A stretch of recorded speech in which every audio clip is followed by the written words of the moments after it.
Hi, let's look into some of the myths about IELTS. Some people say that certain test centers help you get better scores. വെറുതെ English speakers കൂടുതലുള്ള സിറ്റീസിൽ നിങ്ങളുടെ speaking skills less impressive ആയിട്ട് തോന്നുന്നു. English speakers കുറവുള്ള സിറ്റീസിൽ നിങ്ങളുടെ speaking skills much more impressive ആയിട്ട് തോന്നുന്നു എന്നാണ് ചിലർ പറയുന്നത്. അങ്ങനെയൊന്നുമില്ല. നിങ്ങളെ ഇവാലുവേറ്റ് ചെയ്യുന്നവർ ഒരു ദിവസം ലിമിറ്റഡ് നമ്പർ ഓഫ് കാൻഡിഡേറ്റ്സിനെയാണ് അസസ് ചെയ്യുന്നുണ്ടാവുക. മാത്രവുമല്ല, ഒരു ക്ലിയർ സെറ്റ് ഓഫ് ക്രൈറ്റീരിയ വെച്ചിട്ടാണ് നിങ്ങളുടെ സ്പീക്കിംഗ് സ്കിൽസ് ഇവാലുവേഷൻ നടക്കുന്നത്. അപ്പോൾ പിന്നെ എങ്ങനെയാണ് ചില ടെസ്റ്റ് സെൻറ്റേഴ്സിൽ മാത്രം നിങ്ങൾക്ക് കൂടുതൽ സ്കോർ കിട്ടുന്നത്? ചില വെബ്സൈറ്റ്സ് നിങ്ങൾക്ക് ടെസ്റ്റ് പ്രഡിക്ഷൻ ഡേറ്റ്സ് തരും. ചില ഡേറ്റ്സിൽ അറ്റൻഡ് ചെയ്താൽ നിങ്ങൾക്ക് ഈസിയർ ടെസ്റ്റ് കിട്ടുമെന്നും ചില ഡേറ്റ്സിൽ അറ്റൻഡ് ചെയ്താൽ ഭയങ്കര ബുദ്ധിമുട്ടായിരിക്കും എന്നൊക്കെ പറയും.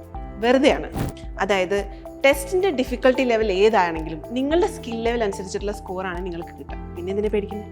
മറ്റൊരു മിത്താണ് using special words can get you better scores എന്നുള്ളത്. സത്യത്തിൽ നിങ്ങൾ കൺവേ ചെയ്യാൻ ശ്രമിക്കുന്ന ഐഡിയയ്ക്ക് സ്യൂട്ടബിൾ ആയിട്ടുള്ള റെലവൻറ്റ് ആയിട്ടുള്ള അപ്രോപ്രിയേറ്റ് വേർഡ്സ് ആണ് നിങ്ങൾ യൂസ് ചെയ്യേണ്ടത്. And it should sound natural to.